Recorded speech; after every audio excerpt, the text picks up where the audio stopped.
I still remember the way my mother's glare felt like a dagger in my back, and how my sister's voice, usually so gentle, crackled with venom. It was supposed to be a day of celebration, her wedding brimming with music and promise. Instead, I found myself standing in the middle of a lavish reception hall, reeling from their vicious words.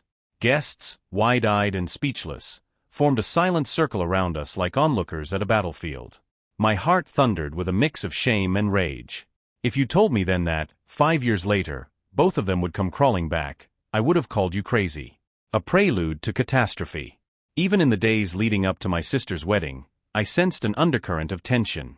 My mother, Elise, had a particular vision for the event, down to the centerpieces, the lace patterns on the bridesmaids' dresses, and every fleeting moment in between. Meanwhile, my sister, Lydia, was so overwhelmed by last-minute changes that she barely slept. She wanted a glamorous affair, a grand cathedral ceremony followed by a decadent reception in a historic mansion. It was the kind of wedding she dreamed of since childhood, flipping through bridal magazines and collecting images of princess-like gowns. I offered my help countless times. After all, Lydia was only a year younger than me, and we'd once been inseparable, until life took us on different paths. She found her true love in a whirlwind romance, while I bounced between cities for work, rarely visiting home. When I finally returned to help with wedding prep, I discovered that my mother had commandeered nearly every part of the planning. Lydia's fiancé was a sweet, easygoing man, but he was no match for my mother's demands. He let her orchestrate the day, hoping it would keep the peace. Despite my best intentions, it seemed like every suggestion I made clashed with my mother's carefully curated plans. I'd mention a simpler floral arrangement or a more personal wedding favor, and she'd shoot me a condescending glare, as though I'd suggested setting the entire place on fire. Lydia often shrugged helplessly. She was so deep under my mother's control that she barely had a say in her own wedding. I bit my tongue, telling myself that once the wedding day arrived, we'd have no choice but to celebrate. I had no idea how quickly it could turn ugly. The wedding day, a silent storm. The morning of the wedding arrived with a clear sky. Rays of sunlight spilled over manicured lawns and a sweeping drive that led up to the majestic mansion hosting the reception. I woke early, determined to ensure Lydia had the perfect day. I wanted her to relax, to focus on her vows and the man she loved. But from the second I stepped into the bridal suite, I felt the tension crawling under my skin. My mother was there, fussing over Lydia's hair and makeup, insisting that the stylists redo everything to accentuate her daughter's best features. Lydia sat stiff as a statue, her eyes flickering between exhaustion and anxiety. I hovered by the doorway, uncertain whether to intervene. Eventually, Lydia shooed me away with a forced smile, saying she'd handle Mom. I retreated, telling myself that perhaps I could keep busy elsewhere. As I passed by the corridor lined with tall windows, I caught a glimpse of the towering trees outside, their leaves glimmering in the morning sun. The serene backdrop felt at odds with the brewing chaos inside. By the time the ceremony was set to begin, my mother was borderline frantic, ordering everyone around. Lydia walked down the aisle looking beautiful but tense, her hands gripping the bouquet so hard I thought the stems might snap. The ceremony, at least, proceeded without incident. A swirl of organ music, heartfelt vows, and applause when the officiant declared them husband and wife. I allowed myself to believe that maybe, just maybe, the hard part was over. Sparks ignite at the reception. The reception hall was all polished marble floors and chandeliers dripping with crystals. Tables boasted towering floral centerpieces, each arrangement a testament to my mother's perfectionism. Guests wandered in, eyes shining with admiration. Lydia and her new husband made their grand entrance to rapturous applause. I found a seat at a table near the front, hoping to watch my sister's joy up close. For a while, the atmosphere was jubilant. People toasted the newlyweds, sipped champagne, and feasted on plated dinners that cost more than a month's rent for many. I chatted with relatives I hadn't seen in ages, exchanging pleasantries about life, work, the typical small talk that anchors family gatherings. It was during the toasts that things began to unravel. A groomsman delivered a sweet, funny speech about how Lydia met her husband, peppering it with inside jokes that made the crowd laugh. Then my mother took the microphone, launching into a sprawling monologue about how she had steered Lydia's life and ensured every detail of the wedding was up to her high standards. It sounded more like an homage to herself than to Lydia, and from the corner of my eye, I saw Lydia's face flush crimson. Despite that, the real explosion came after dinner. Guests were mingling, dancing to the live band, enjoying the dessert buffet. I made my way toward Lydia, hoping to catch a private moment to congratulate her. That was when my mother intercepted me, practically hissing with anger. "Can you believe how ungrateful Lydia is?" Mom snapped, arms folded. "All my hard work, and she won't even thank me in her speech." I balked. "She's had a stressful day. Maybe she's just tired. This is her wedding, not a performance." My mother's eyes narrowed. "Don't you lecture me, especially since you've barely lifted a finger in planning. You show up with all your ideas and criticisms. Why can't you just do as you're told?" Taken aback, I stammered something about wanting Lydia's day to reflect her own style. My mother scoffed, rolling her eyes. Before I could defend myself, Lydia joined us, looking frazzled. "What's going on?" she asked, gaze flicking between me and Mom. In a heartbeat, my mother twisted the narrative. She accused me of meddling, of trying to overshadow Lydia with suggestions, and even claimed I belittled her efforts. It was absurd, but Lydia, raw with exhaustion and tension, seemed ready to believe it. She turned on me with a venom I'd never seen. "You can't just waltz in here and undermine Mom," Lydia spat. "She's done everything for me. Why can't you just stay in your lane?" Her voice rose, attracting attention. Heads turned, the music seeming to fade in the background. I tried to reason with her, told her I'd only meant to help. But by then, Lydia's frustration was at a boiling point, and my mother was fueling the flames. A public showdown. In the middle of that elegant reception, we became a spectacle. Lydia's frustration burst forth in a torrent of accusations. That I was never around, that I had no right to an opinion about her wedding, that my mere presence was throwing everything off balance. My mother stood by her side, arms crossed, lips pursed in smug satisfaction. Feeling blindsided, I tried to keep my voice calm, to no avail. My own anger simmered. I'd never intentionally caused drama on Lydia's big day, but the cruelty of their words stung deep. The next few minutes were a blur of raised voices and hurt. My mother, practically spitting with indignation, accused me of being jealous of Lydia's success and happiness. Lydia hissed that I was the reason everything felt off. All around us, guests gaped. My father, typically passive, hovered on the sidelines, looking helpless. Relatives rushed over, trying to intervene. Lydia's new husband, stuck in the wedding photos at the back of the hall, was too far away to stop the meltdown. Then, in one final blow, my mother snapped, "If you can't support this family, maybe you should leave." Her tone was icy, her gaze burning with scorn. Lydia nodded in agreement, tears brimming but expression cold. With a trembling breath, I realized there was nothing I could do or say to salvage the moment. Under the scorching judgment of my mother and sister, I felt the shame thick as tar. People parted as I walked away, practically running out of the reception hall. My cheeks burned, tears threatening to spill. Even as I reached the exit, I heard the music resume behind me, as if the entire wedding wanted to erase my presence. Aftermath. A family torn apart. In the days that followed, I was a tornado of emotions: anger, heartbreak, confusion. I replayed the wedding scene in my head, wondering how things had spiraled so quickly. My mother and Lydia refused to see that they were the ones who'd launched the first attack. The story, recounted by various relatives, placed me in the role of the troublemaker who caused drama at Lydia's wedding. The phone calls and texts I received ranged from sympathy to accusations. Some people advised me to apologize, suggesting I swallow my pride for the sake of family unity.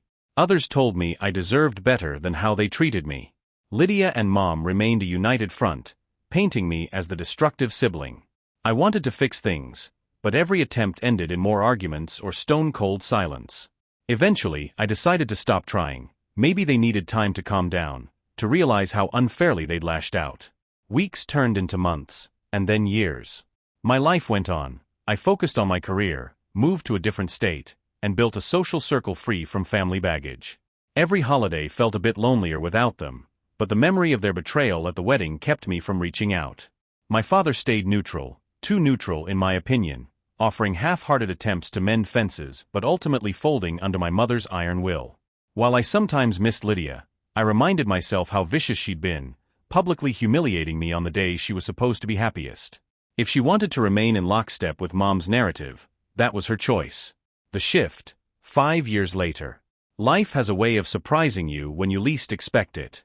5 years slipped by, enough time for me to carve out my own identity, free from the shadow of my mother's control or Lydia's long-held grudges.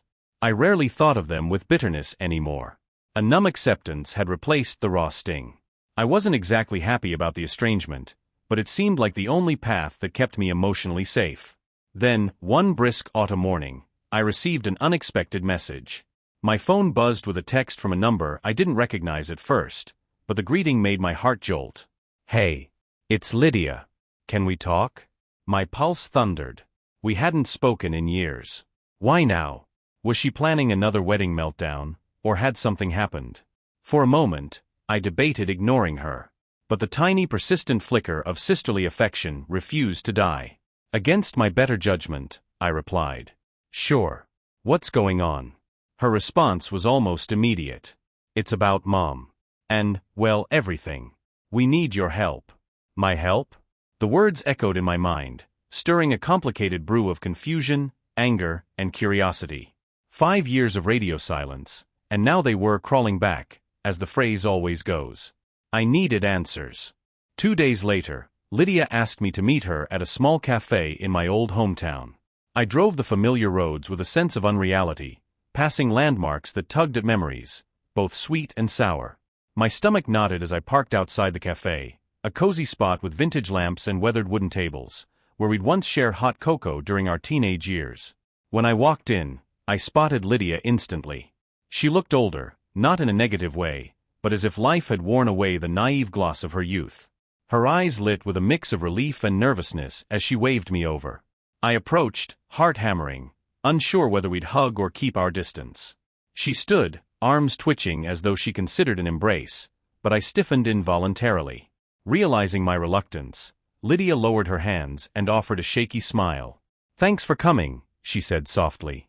We sat. A waitress dropped off menus, but I doubted I could stomach anything. Lydia fiddled with the edge of a napkin, teeth nibbling her lower lip. Finally, she exhaled and dove into it. "Mom's in trouble." The words didn't shock me as much as they should have. My mother had always been the type to push boundaries, financially, socially, always pursuing the next big upgrade in life. "Trouble how?" I asked. Lydia grimaced. "Financial mostly. She and Dad split up last year. Did you know that?" My chest tightened. My father had sent me a cryptic message about them, taking a break, but he never elaborated. "Not the full story," I admitted. She nodded. "Well, apparently Dad got tired of Mom's spending habits, plus other issues. She's racked up debts, mortgages, you name it. Now she's facing foreclosure on the house." I felt a flicker of dismay. Despite everything, that house was a piece of my childhood, where birthdays and Christmas mornings took place. "I'm sorry to hear that," I said, voice guarded. "But what does that have to do with me?" Tears glistened in Lydia's eyes, and she looked down. "She's too proud to ask for your help, but I have nowhere else to turn. My finances are also messed up. My husband lost his job, we're behind on bills, and Mom's health insurance was tied to Dad's plan. It's a mess." I tried to ignore the pang of empathy. "So you want me to swoop in and fix it all?" She shook her head vigorously. "No, not all. But Mom's in poor health, and she might need a place to stay. Dad can't support her financially right now. You're the only other family we have." The audacity of that statement flared in my mind. I almost laughed. The only other family after they'd essentially disowned me. But the sight of Lydia's genuine distress made it hard to lash out. Despite myself, a wave of sorrow crashed over me. "I don't get it," I said, trying to steady my voice. "Why come to me after 5 years of silence and blame?" Her throat worked. "Because we were wrong." "I was wrong," she whispered. "Mom, well, she's still refusing to admit it, but I know we mistreated you that day." I fell in line with her because I was terrified of disappointing her. But it cost me our relationship, and I see that now. "I'm so sorry." The sincerity in her tone rattled me, loosening the bitterness I'd clung to. I sighed, glancing at my untouched menu. "I appreciate your apology, but an apology doesn't mend 5 years. Or one wedding fiasco." A tear slipped down Lydia's cheek. "I know," she murmured, voice cracking. "I'm asking not just for help, but for a chance to make things right. Maybe we can't fix everything, but we can try." A dilemma of the heart. Leaving that cafe, I felt torn. Part of me wanted to slam the door on them, to say, "You made your bed, now lie in it." After all, my mother had orchestrated my public humiliation, and Lydia had gone along with it. They never apologized or reached out until desperation hit. I had built a new life far from their toxicity. Why risk being pulled back in? Yet I couldn't deny that a piece of me longed for reconciliation. As much as I wanted to punish them by refusing help, I remembered the closeness Lydia and I once shared as children. I remembered Mom kissing our scrapes and bruises, reading us bedtime stories. Family bonds, no matter how frayed, can be notoriously hard to sever. I spent a sleepless night pondering the dilemma. Logically, giving them money or shelter wasn't my responsibility. But if I turned my back, would I be sinking to their level of cruelty? Or was I simply protecting myself from more harm? Eventually, I decided on a cautious approach. I wouldn't rush to fix their problems, but I'd at least hear them out. I texted Lydia to say I was willing to meet Mom and see how dire the situation really was. Lydia responded with gratitude, setting up a meeting at our mother's small apartment, the one she'd moved into after Dad left. Pulling into the parking lot of my mother's apartment complex, I felt my heartbeat rattling in my throat. The building was older, with chipped paint and a sagging awning. Hardly the upscale environment Mom once thrived in. As I climbed the worn steps to the second-floor unit, I caught a faint whiff of stale smoke and cheap disinfectant. It was a far cry from the pristine home I grew up in. Lydia opened the door, ushering me inside. The living room was cramped, cluttered with boxes and mismatched furniture. My mother sat on a worn couch, her posture stiff, an oxygen tank nestled beside her. My stomach twisted in shock at how frail she looked. The once formidable Elise, always impeccably dressed and brimming with authority, now seemed smaller, overshadowed by her circumstances. She blinked, evidently uncertain whether to speak first. Lydia hovered behind her. I forced myself to remain calm, stepping into the living room with measured composure. "Hello," I said quietly. Mom's eyes flicked up to meet mine. "Hello," she managed, her voice raspy. "It's been a while." I nodded. Lydia nudged a chair toward me, and I perched on its edge, arms folded protectively. An awkward hush settled, thick with unspoken history. Finally, I steeled myself, deciding directness was best. "How are you?" I asked, keeping my tone neutral. She let out a quivering breath. "I'm not well. As you can see." Her eyes darted to the oxygen tank. My heart clenched. No matter what happened at that wedding, this woman was still my mother. But I couldn't forget or forgive everything without some acknowledgement. "I'm sorry to hear that," I said quietly. "Lydia mentioned you might lose your apartment?" She nodded, pressing a hand to her forehead. "The bills piled up. After your father left. I couldn't keep up. My credit is shot. No one will help me. The bank's threatening eviction." I swallowed a surge of pity. "Why come to me now?" I asked. "It's been 5 years. You told me I wasn't part of this family. Remember?" A flicker of pain crossed her features. Lydia stood behind her, arms wrapped around herself. Mom's voice was barely audible. "I never said you weren't part of this family," she insisted, though her eyes betrayed uncertainty. I might have told you to leave that wedding. I might have said awful things. I was upset. I was controlling. But I never stopped loving you." My throat constricted. Love, did it justify her humiliation? "You had a funny way of showing it," I muttered, bitterness creeping in. I exhaled sharply, trying to keep my emotions from boiling over. "This is not easy for me." Mom's eyes grew damp. "I know," she whispered. "But I don't know where else to turn." Guilt and resentment. The air felt heavy, dense with 5 years of unvoiced grief. Lydia perched on the couch arm, tears brimming in her gaze. I had the distinct feeling that if I walked out now, Mom's life could spiral further. Maybe she'd lose her apartment, face mounting medical bills, who knew what else. But I also grappled with a toxic cocktail of resentment and guilt. Resentment that they'd dismissed me, guilt because I still cared. At length, I cleared my throat. "What is it you're asking for, exactly?" Mom's frail hands twisted a tissue. "I need a place to stay if I'm evicted," she admitted in a trembling voice. "And help with some of these bills. Maybe a loan, or if you know any resources for seniors with my condition." She sounded so different from the mother I remembered, once all-powerful, now pleading.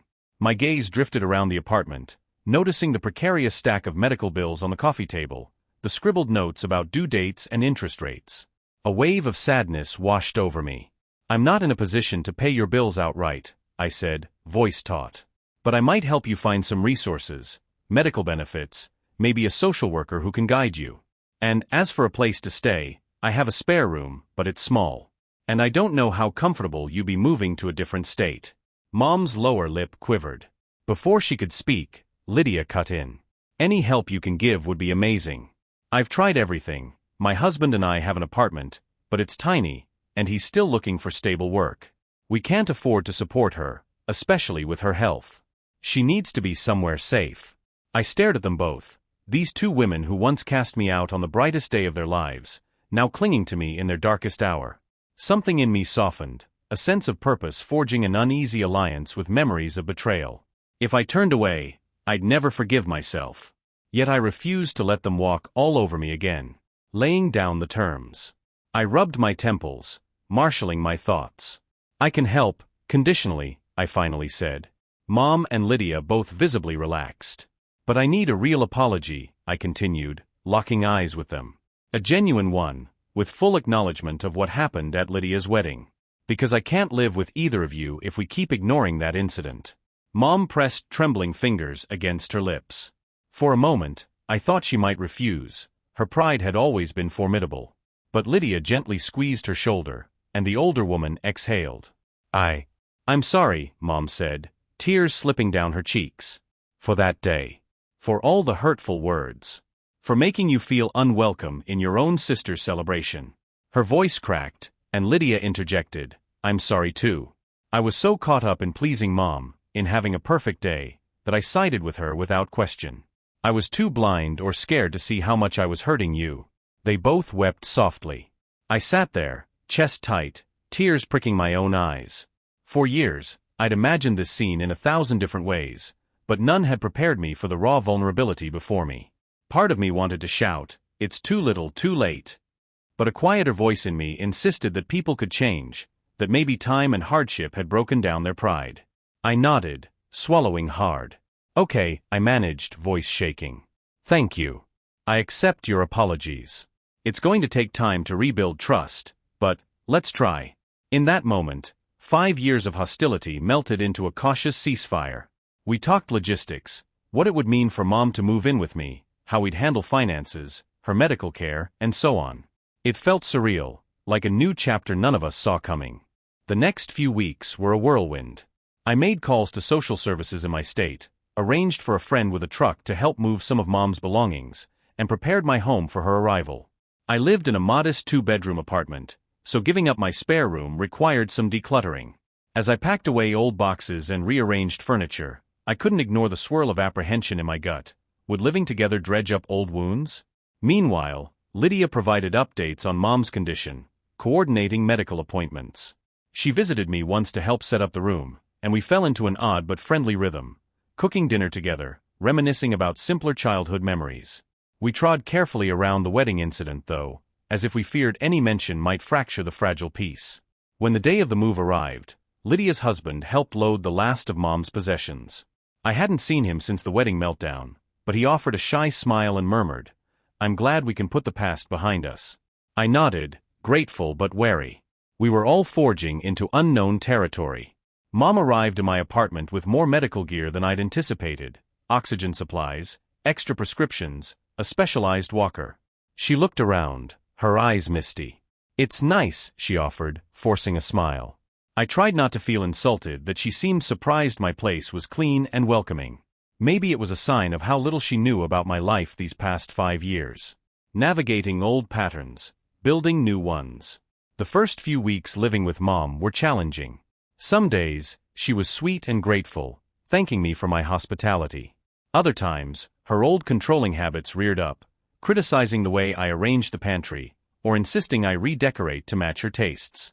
I had to gently but firmly remind her, "This is my home. We share it, but these choices are mine." It wasn't always easy. She'd pout or grow defensive, but usually calmed down when I pointed out how her overbearing nature had caused our rift. Lydia, for her part, acted as a buffer whenever she visited, smoothing tensions with a well-timed joke or a homemade casserole. She was determined to mend our bond, though it wasn't instant. We were all scarred. Still, there were breakthroughs. One evening, while I made tea, Mom hobbled into the kitchen with her walker, asking if she could help. We fell into conversation about old family recipes. She told me the story behind her grandmother's special bread pudding, how it was served at holiday gatherings for decades. It was the most at ease I'd seen her. Over steaming mugs, we shared laughter over silly childhood anecdotes, momentarily forgetting our painful history. Lydia visited regularly, each time bringing a small piece of home to me, a photo album or a childhood blanket. "I want you to have these," she'd say softly, flipping through pictures of us grinning at a beach or celebrating birthdays. I found myself growing fonder of her again, remembering the closeness we once had. Slowly, day by day, the bitterness receded, confronting the elephant in the room. Despite the incremental healing, one topic loomed unspoken: the wedding meltdown. The apologies were made, but we never dissected that day in detail. A part of me remained haunted by how quickly they'd turned on me, how thoroughly they'd painted me as the villain. So one Sunday afternoon, I decided we needed to confront it openly.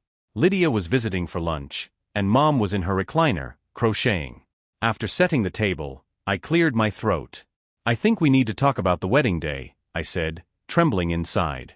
Lydia froze, half placing a bowl of salad on the table. Mom's crocheting needles paused mid-stitch. "It's the reason we ended up like this," I continued, voice wavering.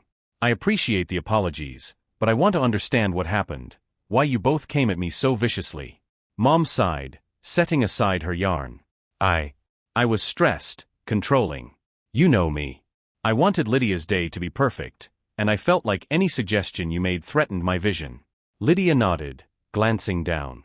"And I was so desperate for her approval. Mom had a way of making me think I owed her everything for that wedding. Whenever you tried to speak up for me or your own ideas, I panicked. I thought it would ruin my chance to make her happy." My chest tightened. But why blame me? Why go so far as to humiliate me in front of everyone? Mom pursed her lips. "That was me mostly. I was lashing out. I believed you wanted to overshadow Lydia or sabotage the event. It sounds ridiculous now, but in the heat of the moment, I convinced myself you were meddling out of spite." Lydia squeezed my hand from across the table. "I was swept up in her fury," she whispered. "I'm so sorry." Silence enveloped us. Then, with tears in her eyes, Mom added, "I'd always been so proud of controlling everything in my life. When your father and I started having problems, I doubled down on Lydia's wedding as if it were my only chance to prove I could still manage a perfect event. You got in the way." And I snapped. It stung to hear how I was reduced to a roadblock in her perfectionist narrative. But at least now I had some closure, some explanation. I nodded, tears prickling. "Thank you for telling me," I whispered. I needed to hear that. Steps toward reconciliation. In the weeks following that candid talk, a new level of honesty settled over us. We no longer tiptoed around the past. If friction arose, like my mother complaining about the arrangement of living room furniture, I'd calmly remind her, "This is my home, but I still value your input. Let's compromise." Lydia continued to visit, bringing small gifts or cooking meals. Sometimes we'd watch old family videos, cringing at outdated hairstyles and laughing at old jokes, forging a sense of warmth we hadn't shared in years. Meanwhile, I helped Mom navigate social services. We discovered she qualified for certain medical benefits that eased the financial pressure. We also worked on a payment plan for her debt, staving off total ruin. Lydia pitched in as well, though she wasn't in a great financial position herself. All of us pitched in what we could. It felt strange, like we were patching a large decades-old tapestry of a family that was frayed but not beyond repair. I started seeing glimpses of a future where we could attend birthdays, holidays, and yes, even potential future weddings, without dread. Part of me wondered if my mother would revert to her controlling ways once she regained her footing. But each day, she seemed humbled by her experiences, more willing to accept help without domineering. Lydia, too, discovered a newfound independence from Mom's shadow. The meltdown that shattered our family had also, ironically, laid the foundation for a more honest relationship. As the months rolled on, Mom's health stabilized enough that she could handle light household tasks. She asked me to teach her how to use streaming apps, so she could watch old musicals. We found ourselves laughing over silly movie plots, sometimes late into the evening, forging a closeness I'd never thought possible after that wedding fiasco. Lydia's husband secured a better job, so they slowly climbed out of their financial hole. She confided in me how regretful she felt for letting our mother's influence overshadow her own heart on her wedding day. "I don't even remember half of that reception with Joy," she admitted one night over tea. "All I can think of is you walking away in tears." At that, we both wept, tears of sorrow for the lost years, but also tears of gratitude for the second chance. "Maybe one day," Lydia joked wanly, "I'll have a vow renewal ceremony. And this time, you'll be at my side, no drama." I snorted. Let's not get ahead of ourselves. But inside, the idea of rewriting that painful memory with a Kinder celebration warmed my heart. Full circle forgiveness. About a year into living with Mom, we reached a milestone, Lydia's wedding anniversary. She and her husband invited a small group of family and friends to their home for a modest party. No extravagance, no pomp, just a relaxed evening. I was nervous, uncertain if stepping back into a wedding atmosphere, even symbolically, would trigger old scars. But with Mom and Lydia's encouragement, I attended. The night was simple: fairy lights in the backyard, a homemade playlist, and a buffet of comfort food. Mom sat in a comfortable chair near the patio, beaming as she watched Lydia cut a small anniversary cake with her husband. I stood close by, and when Lydia offered me a piece first, my eyes brimmed with tears. It was a tiny gesture, but it symbolized everything that had changed. No longer the outcast, I was front and center, invited, appreciated, loved. As we all dug into cake, Lydia tapped a spoon against her glass and cleared her throat. "I want to say a few words," she began, a shy grin lighting her face. I stiffened, recalling how her wedding speech had ended in disaster. But she pushed on. "This isn't a grand wedding, but it's a celebration of the life my husband and I continue to build. And I want to thank my mother and my sister for being here." She glanced at me, tears shining. "I especially want to thank my sister, who stood by me even after I hurt her deeply. I once said things I can never take back, but she forgave me and helped me when I needed her most. That's real love." A hush fell. My mother smiled through moist eyes, and I felt my heart clench with gratitude. The tension that once existed seemed like a distant nightmare. After she finished, Lydia came over, hugging me tight. We clung to each other, tears mingling with laughter. This time, there was no audience gawking in horror, just a circle of supportive families celebrating healing and unity. Looking back, moving forward, reflecting on it all, I realized that day of Lydia's wedding, 5 years before, marked both an ending and a beginning. Their attack had severed me from them, but it had also freed me to find myself. In turn, those 5 years apart humbled them, forcing them to reckon with their own flaws and illusions of perfection. So when they came crawling back, it wasn't just for handouts, it was a genuine plea to repair what was broken. I won't claim everything is perfect now. My mother and I still have conflicts. Her controlling streak and my independence sometimes clash. Lydia occasionally lapses into old patterns of insecurity, seeking Mom's approval. But we're all aware of our weaknesses and more willing to talk them through. We've learned that the quiet resentments we once allowed to fester can only grow into monstrous confrontations if ignored. Sometimes, late at night, I recall that humiliating moment at Lydia's lavish reception, the crowd gawking as my sister and mother tore me down. I remember fleeing in tears, heart pounding with a strange mixture of heartbreak and fury. And I contrast that memory with the sight of Mom dozing peacefully in my living room, crocheting a blanket for Lydia's future child, or Lydia texting me a silly meme about sisterhood. The difference is staggering, an emotional whiplash from cruelty to compassion. If I had to offer a moral, it might be that even the most vicious family betrayal can yield redemption, given time and humility. It took 5 years of distance for my mother and sister to realize what they'd lost, and for me to acknowledge the emptiness I felt without them in my life. The path to reconciliation wasn't smooth, and the scars never fully vanish. But forging a new bond over those scars has brought an unexpected sense of peace. In the end, my sister and mother did come crawling back, in a sense, pleading for forgiveness and assistance they once denied they would ever need. But they brought with them admissions of guilt, remorse, and genuine love that made me believe in second chances. I welcomed them, tentatively at first, braced for more pain.